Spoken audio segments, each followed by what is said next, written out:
Guillaume est là aujourd'hui, vous avez compris qu'il sera notre prochain entraîneur pour les 2 prochaines saisons. Donc avec l'objectif de monter sous les 2-3 années. Pourquoi Guillaume aujourd'hui? Guillaume, on se connaît depuis 2 ans. Je pense qu'il a les compétences et l'expérience. Il a coaché à tous les niveaux. C'est un passionné, mais un réel passionné. Il regarde tous les championnats et il s'occupe aussi, surtout il a toujours un œil bienveillant sur les jeunes. Il connaît tous les championnats jeunes. C'est pour ça que l'équipe l'année dernière lui collait à la peau parce qu'on avait eu le temps de préparer et de rajeunir cette équipe. Et c'est vrai qu'il y a une confiance mutuelle qui s'est installée depuis 2 ans, depuis qu'il est arrivé. On connaît sa façon de travailler et lui connaît notre façon de diriger. Donc c'est le plus important. Donc il fallait qu'il y ait cette confiance entre nous tous. Donc il sera accompagné dans sa tâche, bien entendu, d'Alain Ferraton et de Maxence Collignon, qui ont fait un travail rigoureux et ils ont été engagés dans leur mission l'année dernière. Donc pour les avoir côtoyés, pour moi, c'est les 2 hommes de la situation pour être avec Guillaume. Donc moi je suis coach, c'est mon job depuis la fac, puisque j'ai financé mes études en commençant à entraîner. J'aurais bien aimé être un bon joueur, mais ce n'était pas le cas. J'ai fait beaucoup de jeunes, j'ai commencé au pôle à Poitiers, au Krebs.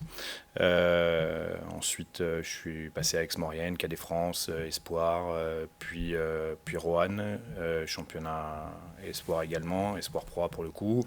Il y a une quinzaine d'années, j'avais la première équipe de N2 avec que des garçons de moins de 21 ans. Et on a réussi à performer, ça m'a ouvert quelques portes. Je suis retourné à Maurienne pour faire la Pro B, 3 ans dans ce club auquel je suis très attaché. On a fait les playoffs 2 ans avec la 16e ou 17e masse salariale. Je suis parti à Nantes, ça s'est bien passé la première année, moins bien la deuxième. J'ai fait un tout petit passage à Blois où j'ai été coupé assez vite.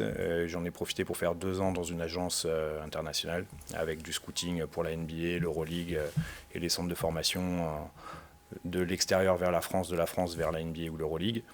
Je suis revenu un petit peu aux affaires à Cognac en N2 avant qu'il y ait 28 clubs en N1. Donc à l'époque où la N2 était plutôt relevée, on a réussi à performer 3 ans de suite.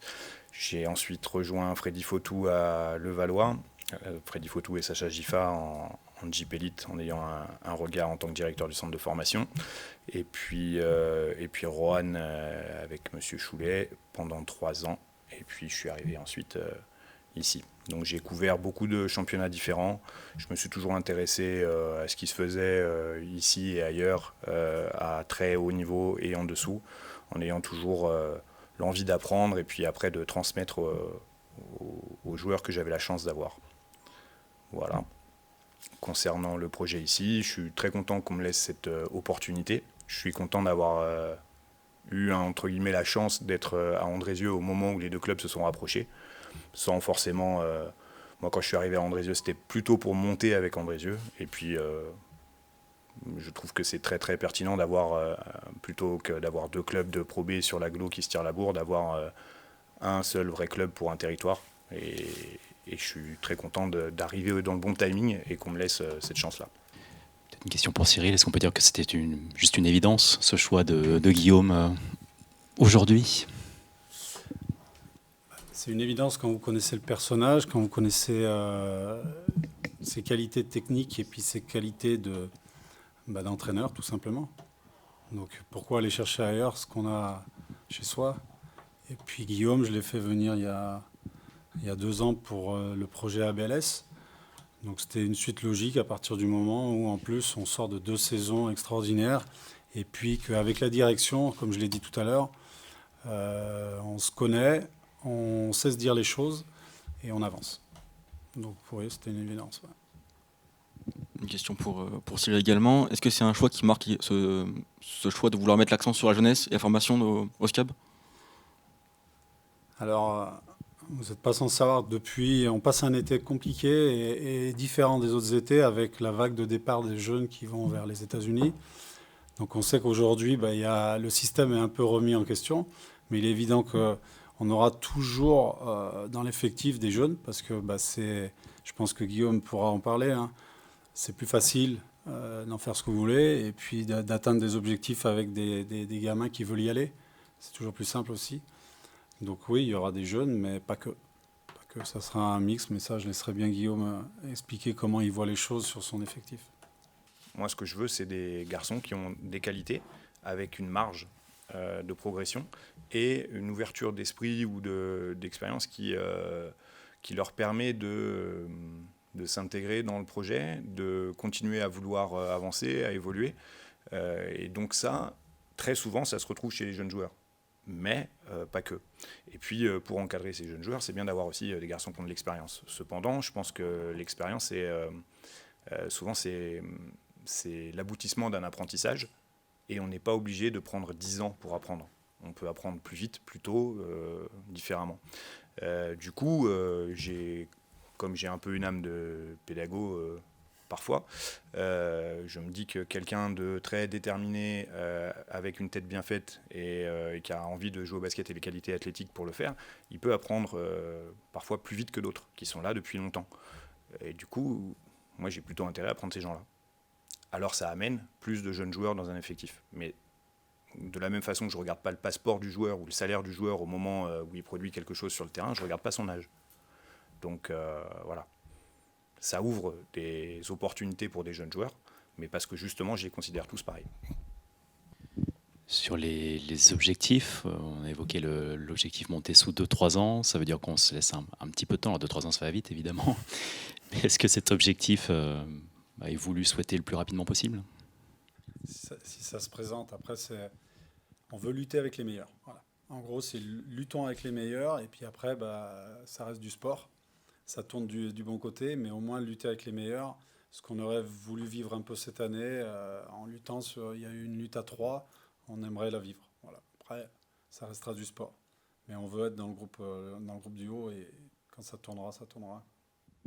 Donc forcément, on risque de pouvoir cibler des joueurs qui sont peut-être plus denses, plus grands dans la raquette pour avoir plus de taille dans le 5 à la reprise. Je ne suis pas sûr que le BBD soit l'équipe la plus grande du championnat. Je pense que le joueur grande taille le plus intéressant était à Aix-Maurienne, qui n'était pas une des meilleures défenses. Donc je ne crois pas que ce soit des bonnes pistes. Parce que c'est la Pro B en particulier. Où il y a une densité, il y a beaucoup de joueurs undersize, il y a un vrai gros volume de balles jouées, de nombre de possessions. Donc je ne suis pas sûr que ce soit là que ça se joue. L'agressivité des arrières peut-être plus. Il faut qu'on arrive à construire une base solide, donc on va cibler des joueurs, mais je pense qu'avant de cibler joueurs de tel type, on va essayer de cibler des joueurs qui peuvent correspondre à notre projet et à ce qu'on veut voir sur le terrain. Donc on va dire des boy scouts hors du terrain et des tueurs sur le terrain. On verra ce qu'on peut faire, on n'est pas les seuls sur le marché, c'est très très dense en ce moment, il y a pas mal d'équipes qui ont des moyens, on en fait partie, mais on n'est pas tout seul, et puis surtout c'est pas one shot, on veut construire quelque chose. Donc l'humain sera à mon avis plus à surveiller que juste soit les stats, soit la dimension athlétique du joueur. Pouvoir construire sur une feuille blanche avec des moyens, c'est un projet qui vous plaît, je pense. Oui, dans l'absolu, c'est sûr. Maintenant, il y a très peu d'équipes qui arrivent à performer en peu de temps. Ça se construit. Tant au niveau de l'effectif que de la culture commune, que de la stratégie pure, de la maîtrise des fondamentaux, du pré-collectif et ainsi de suite. Donc voilà, c'est plutôt bien, mais ça sous-entend un grand volume de travail devant nous, quoi. Et donc à quelle vitesse on aura des résultats, à quelle vitesse on sera stable dans nos performances, ça pour l'instant ça m'est difficile de le dire.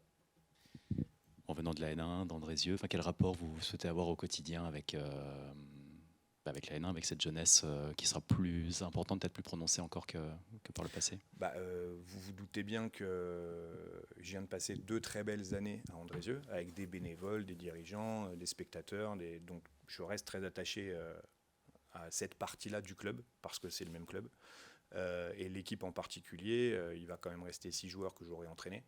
Et je pense aussi que Marc Bergeron, avec qui j'ai de bonnes relations, même hors terrain, a suivi ce qu'on faisait et a envie de toute façon, ça lui est demandé par les dirigeants, a envie de prolonger ce travail-là. Donc je serai forcément le fan numéro 1 de cette équipe, puisque quelque part j'en viens. et qu'elle a complètement l'identité que j'ai voulu, elle va garder l'identité que moi j'ai voulu y mettre.